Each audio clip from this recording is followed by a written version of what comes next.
Welcome to Well Coached, the podcast where we talk about how people, sales, profit, and self come together to grow a business that actually works.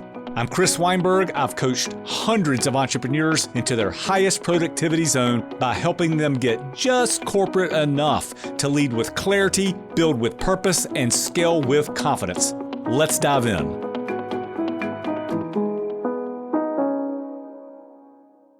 Hey friends, welcome back to the Well Coached podcast. My name's Chris and I'm your host, and this is an episode that we're going to call My Debrief, a chance for me to reflect on the year, share what I've learned, and invite you to do the same. Let's be honest, 2025 has been a beast of a year, full of surprises, setbacks, leaps forward, uncertainty in the world, people mad at each other, things happening, lots of lessons learned, high interest rates, just crazy, really tough year to navigate as a business owner. I know that many of you who are listening are founders, family business owners, creatives turned CEOs, or leaders in the thick of growth. So I thought I'd let you in on my own debrief process, and hopefully it can inform yours. Let's start with people. This year I got clearer than ever that culture is the real bottom line. We spend time at Well Coached refining how we support clients, adding more disc profile, adding more EQ training, enhancing mastermind cohorts, and really showing up in service of the people that we work with. The lesson here is that businesses are built with trust, not just tactics. I found that clients who doubled down on team development, clarity of roles, and tough conversations, those are the leaders that thrive. Even in a challenging economic year, great leaders are able to communicate, set the course, steady the ship, and move forward. On the sales side, I had to relearn a lesson that I teach all the time. Nobody can sell your vision like you can. I spent more time this year selling Well Coached, speaking, podcasting, meeting people one-on-one, and it's paid off. Sometimes we try to outsource the hard stuff too early. Your voice, your belief, your urgency. Remember that still matters, especially in early stage and growing businesses. No one is going to be able to mimic your behavior perfectly for years. Folks can get it when they're around you and get enough reps in and learn your institutional knowledge. But early in the game, and it may be forever in the game, your voice is always going to be the one that resonates the best about your product, your offering, your beliefs. Don't let go of that too easy or too soon. Profit? Well, I'll be honest, not every investment hit. But we made bold moves this year, and I have no regrets. What I've learned is that profit comes from focused attention. When you have too many initiatives, things get murky.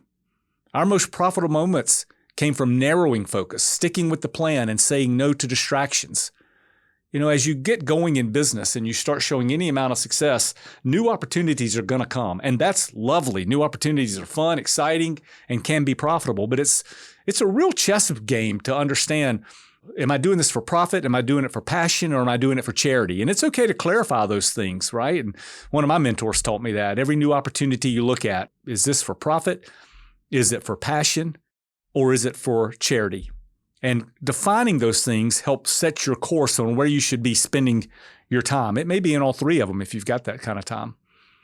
Clarity creates cash, plain and simple. So getting clear on where are we spending time, what opportunities are we looking at, how do we protect home base while we try new things? Because you can never take your eye too far off the ball of what's allowing you to try the new things. And then finally, let's talk about self. This was a year where I had to really ask what's mine to carry and what's not mine to carry. I stepped into some new rooms this year, both literally and figuratively, and got comfortable saying, I don't have to prove anything. I built a business that I love. I'm proud of my team. I'm proud of my family, and I'm more committed than ever to serving people who are corporate enough. Creative leaders building real businesses without losing themselves. So here's my invitation to you as we close out this year. Debrief your people.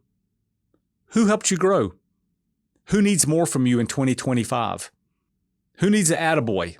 Who needs high fives? Who needs some redirects? Who needs some honest conversations about the next season of their life and how that journey looks like inside of your company? How are you painting the picture of what good performance looks like to where every single person on your team knows what their next step is in terms of helping the company and therefore helping themselves. Review your sales. What worked? What channels and messages do you double down on?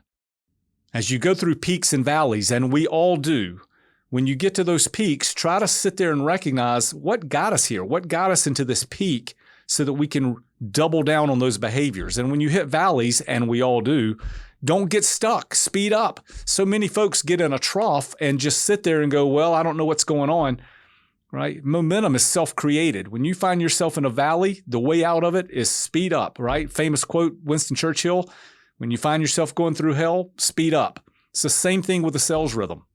Something's not working, don't sit there and wallow in it. Try the next thing. Test fast, fail fast, adjust fast. And then evaluate your profits. What made us money? Or what drained us? Sometimes sales does not equal profits.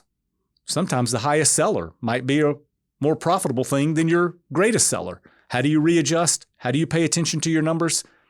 How do you adjust accordingly to where to set the right carrots for the next year? And then I really want you to recommit to yourself. Entrepreneurs, it's kind of like the cobbler has no shoes, right? So many entrepreneurs look after themselves last. That is not serving. That's not serving your team in a variety of ways.